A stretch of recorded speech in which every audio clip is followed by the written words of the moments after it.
Hey everyone, thanks for joining me. Today I'm going to walk through how I approximated Ed O'Brien's sound on the song.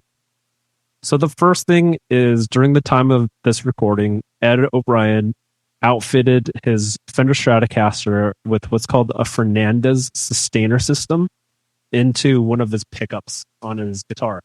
So what that means is using that sustainer pickup, he was able to play notes on his guitar, and those notes would be sustained indefinitely. I believe now he has his own signature model with Fender called the Fender Sustainer or something along those lines, which does the same thing. It allows you to play sustained notes that just last forever, basically. I don't have that guitar. I also don't have the Fernandez sustainer system installed in my guitar. So what I used is called a compressor sustainer. That's also a pedal that you can get on the market, I believe.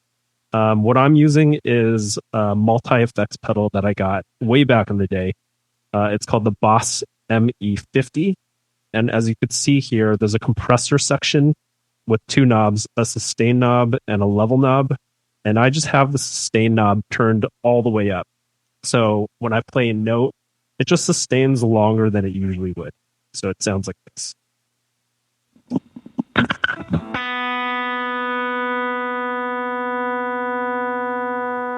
So not bad, not bad. So the next thing we're going to look at is just an octave up effect. That's also going to be part of the multi-effects pedal that I'm using. So I'm going to turn that on. And every note that I play now is just an octave up. As you can hear, we're already getting this kind of degraded quality of sound. Look at that. And so that already brings us along a pretty significant way to achieving the sound that he gets, at least tonally. And I just have my guitar plugged directly in, no other effects on it or anything besides this octave pedal right now. So we have our compressor sustainer and we have our octave up pedal. The next thing is just simply looking at our whammy bar. So I have a floating bridge and a whammy on my Strat, and that's going to allow me to employ some vibrato as well as some pitch dives later on in the song.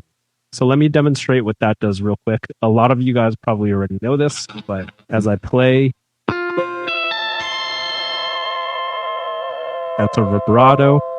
Pretty subtle, pretty subtle. What's more apparent is the pitch dives that we're going to employ later in the song. That sounds like this.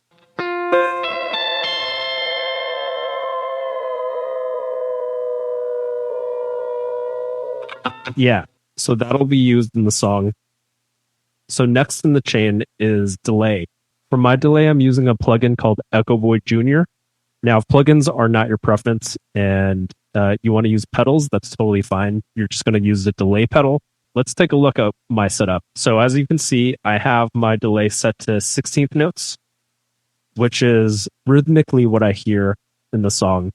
And I have the mix knob rolled to about halfway between dry and wet. And then I have my feedback pretty high up, about 3/4 of the way up. So that's going to sound like this.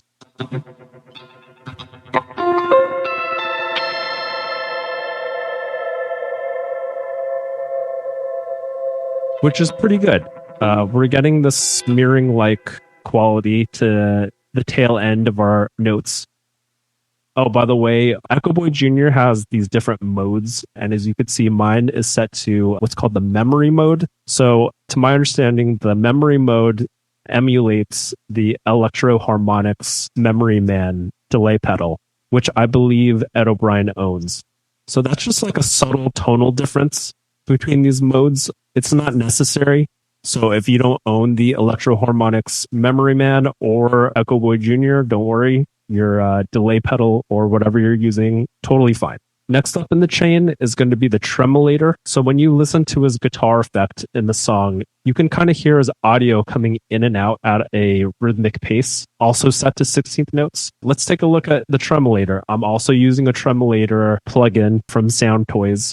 But again, if that's not your preference, you can get tremolator pedals and those work the same as well.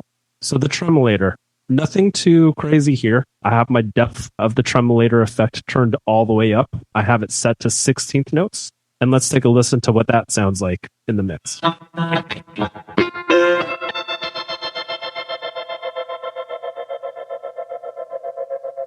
All right, so we're getting a little closer, right? We're getting that audio in and out effect that we're going for and we hear in the song, but we're still not quite all the way there yet, right? I don't think we're quite there yet with the crazy echo modulated reverb like quality that we hear in the song. So the next thing in the chain that I added, we're actually going to talk about a couple different ways to go about this. But my preferred way is using this plugin called Valhalla Supermassive. So Supermassive is a free plugin. I'm going to link it in the description below if you want to check it out and use it for yourself. But what Valhalla Supermassive is it's kind of a mix between a delay and a reverb. And it's created to create these really intense modulated reverb like effects. So the way I believe Valhalla Supermassive works is it starts with a normal delay and it takes the feedback of your delay and then it feedbacks on that feedback, sort of like a two-way facing mirror sort of thing. So the feedback has like this exponential quality to the end of it. So let's dive into the interface here. I have my mix set to about 50% dry and wet. And then we're going to take a look at our delay, warp, and feedback knobs. So the delay is set to 200 milliseconds, which is kind of arbitrary in this case. I think I just kind of landed on it through trial and error and what I liked. But the main thing that we're going to look at here is the high feedback. Again, we want a very long tail in the song. So my feedback is set pretty high up. And then the warp knob is also set to pretty high up. As far as I understand, what the warp knob does is it takes the feedback of the feedback that we just talked about and it modulates it to different lengths of time. And to my ears, it kind of creates, if you can imagine like a deep cave with a lot of wind that's echoing throughout the cave, that's kind of what it sounds like. So yeah, when we combine all this together along with the whammy bar, we get pretty close to what I'm hearing. So yeah.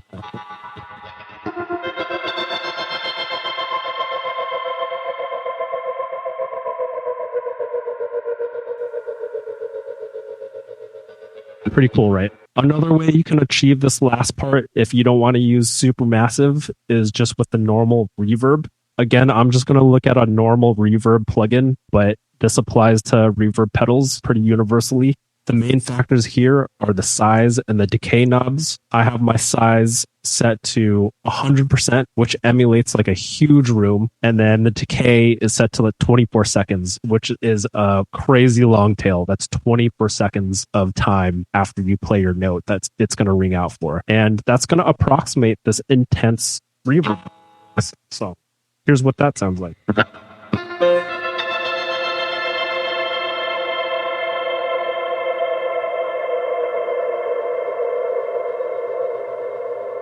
Pretty good as well.